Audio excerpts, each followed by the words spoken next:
നഗ്നപാദം കൊണ്ട് നടക്കുന്നതിന്റെ ഗുണങ്ങൾ. നഗ്നപാദം കൊണ്ട് നടക്കുന്നത് അഥവാ ബെയർഫുട്ട് വാക്കിംഗ് ഒരു പുരാതന ആരോഗ്യ പരിചരണ രീതിയാണ്. ഇത് ലോകത്തിന്റെ വിവിധ ഭാഗങ്ങളിൽ പുരാതന കാലം മുതൽ നടപ്പിലാക്കി വരുന്നു. നഗ്നപാദം കൊണ്ട് നടക്കുന്നത് ശാരീരികവും മാനസികവുമായ ക്ഷേമത്തിന് നിരവധി ഗുണങ്ങൾ നൽകുമെന്ന് വിശ്വസിക്കപ്പെടുന്നു. നഗ്നപാദം കൊണ്ട് നടക്കുന്നതിന്റെ ചില ഗുണങ്ങൾ ഇനി പറയാം. 1. ശാരീരിക ഗുണങ്ങൾ. പാദങ്ങളുടെ പേശികളെ ശക്തിപ്പെടുത്തുന്നു. നഗ്നപാദം കൊണ്ട് നടക്കുമ്പോൾ പാദങ്ങളിലെ പേശികളും ലിഗമെന്റുകളും ശക്തിപ്പെടാൻ സഹായിക്കുന്നു. ഇത് പാദങ്ങളുടെ വേദനയും വീക്കവും കുറയ്ക്കാൻ സഹായിക്കും.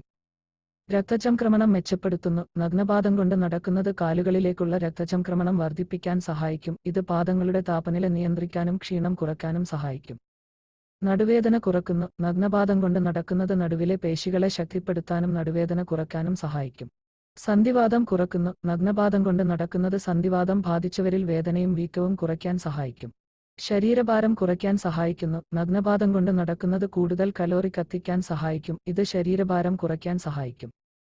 2. മാനസിക ഗുണങ്ങൾ. സമ്മർദ്ദം കുറയ്ക്കുന്നു. നഗ്നപാദത്താൽ നടക്കുന്നത് സമ്മർദ്ദവും ഉത്കണ്ഠയും കുറയ്ക്കാൻ സഹായിക്കും. ഉറക്കം മെച്ചപ്പെടുത്തുന്നു. നഗ്നപാദം കൊണ്ട് നടക്കുന്നത് ഉറക്കത്തിന്റെ ഗുണനിലവാരം മെച്ചപ്പെടുത്താൻ സഹായിക്കും. ഊർജം വർദ്ധിപ്പിക്കുന്നു. നഗ്നപാദം കൊണ്ട് നടക്കുന്നത് ഊർജ്ജനില വർദ്ധിപ്പിക്കാനും ഉന്മേഷം വർദ്ധിപ്പിക്കാനും സഹായിക്കും. ഏകാഗ്രത വർദ്ധിപ്പിക്കുന്നു. നഗ്നപാദം കൊണ്ട് നടക്കുന്നത് ഏകാഗ്രത വർദ്ധിപ്പിക്കാനും ഓർമ്മശക്തി മെച്ചപ്പെടുത്താനും സഹായിക്കും. നഗ്നപാദം കൊണ്ട് നടക്കുമ്പോൾ ശ്രദ്ധിക്കേണ്ട കാര്യങ്ങൾ. ശുചിത്വം. നഗ്നപാദത്താൽ നടക്കുന്നതിന് മുമ്പ് നടക്കാൻ പോകുന്ന സ്ഥലം ശുചിത്വമുള്ളതാണെന്ന് ഉറപ്പാക്കുക. സുരക്ഷ ഉറപ്പാക്കുക. ഗ്ലാസ്, മുള്ള്, കല്ല് തുടങ്ങിയ അപകടകരമായ വസ്തുക്കളിൽ ചവിട്ടാതിരിക്കാൻ ശ്രദ്ധിക്കുക. സ്ഥലം തിരഞ്ഞെടുക്കുക. കല്ലുകളും കുഴികളും നിറഞ്ഞതും ചെരിഞ്ഞതുമായ സ്ഥലങ്ങളിൽ നടക്കുന്നത് ഒഴിവാക്കുക. മണൽ, പുല്ല്, മണ്ണ് എന്നിവ പോലുള്ള മൃദുവായ സ്ഥലങ്ങളിൽ നടക്കുന്നതാണ് നല്ലത്. ക്രമേണ ആരംഭിക്കുക. ആദ്യം കുറച്ച് സമയം മാത്രം നഗ്നപാദം കൊണ്ട് നടക്കുക. കാലക്രമേണ കൂടുതൽ സമയം അത് തുടരാൻ ശ്രമിക്കുക.